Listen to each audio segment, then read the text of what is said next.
बड़ा इमाम बाड़ा को भूल भुलैया के नाम से भी जाना जाता है। अंदर जाने के लिए यहाँ 1000 से भी ज़्यादा छोटे छोटे रास्तों का जाल है।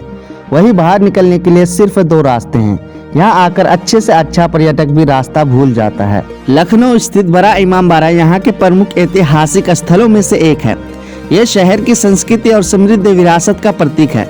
इसका निर्माण 1784 ईस्वी में अकाल रहित परियोजना के तहत अवध के क्षेत्र नवाब आसफ उल दौला के द्वारा कराया गया था। इसे नवाब की कब्र के लिए आपसी इमाम बाड़ा और भ्रमक रास्तों के कारण भूल भुलैया भी कहा जाता है।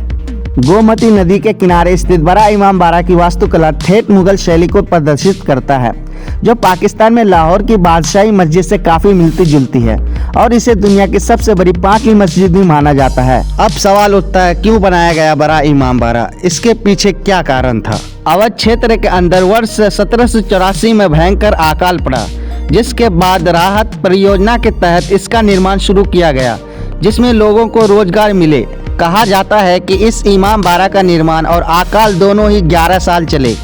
इमाम बाड़ा के निर्माण में करीब 20,000 श्रमिक शामिल थे। इसका केंद्रीय हॉल दुनिया का सबसे बड़ा वोल्टेज चैम्बर बताया जाता है। बड़ा इमाम बाड़ा को हालांकि भूल भुलैया के नाम से भी ज्यादा ख्याति प्राप्त है। इस विशाल इमाम बाड़ा का गुंबद नुमा हॉल 50 मीटर लंबा और 15 मीटर ऊंचा है। उस जमाने में इसके निर्माण में कुल 8 से 10 लाख रुपए की लागत आई थी। आइए अब जानते हैं बड़ा इमाम बाड़ा से जुड़े कुछ रोचक तथ्य। बड़ा इमाम बाड़ा को भूल भुलैया के नाम से भी जाना जाता है। अंदर जाने के लिए यहाँ 1000 से भी ज्यादा छोटे छोटे रास्तों का जाल है।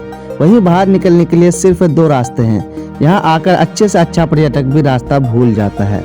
इमाम बाड़े में एक और सुंदर संरचना है, जिसे बावड़ी कहा जाता है।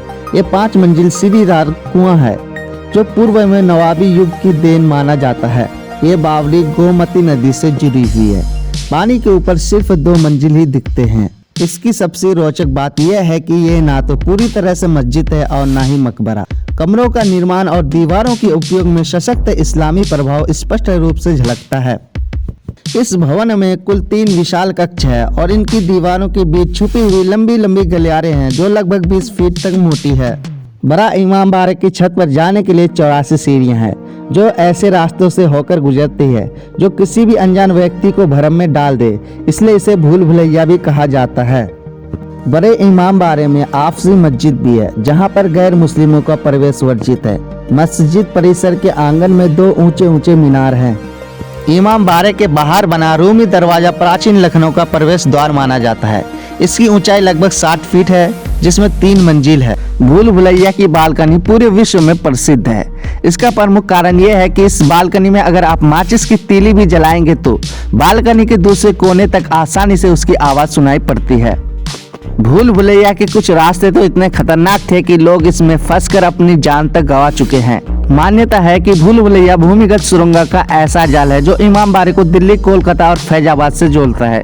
हालांकि अब लोगों की सुरक्षा को ध्यान में रखकर इन्हें बंद कर दिया गया है। भूल भुलैया की कई दीवारें ऐसी खोखली बनाई गई है कि एक कोने पर खड़े व्यक्ति की आवाज दूसरे छोर पर खड़े व्यक्ति को आसानी सुनाई देती है। इसके बारे में कहा जाता है कि यहाँ की दीवारों के भी कान होते हैं।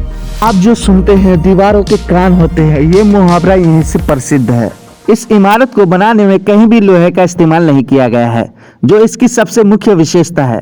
इसके साथ ही इसमें किसी भी यूरोपीय शैली का वास्तुकला को शामिल नहीं किया गया है। ऐसे ही वीडियो देखने के लिए हमारे चैनल को सब्सक्राइब कर लें, साथ में घंटी का भी आइकन दबा दें ताकि सबसे पहले ऐसे वीडियो देख सको। तो मिलते हैं अगले वीडियो में, जब तक के लिए जय हिंद, जय भारत, खुदा हाफिज, वंदे मातरम।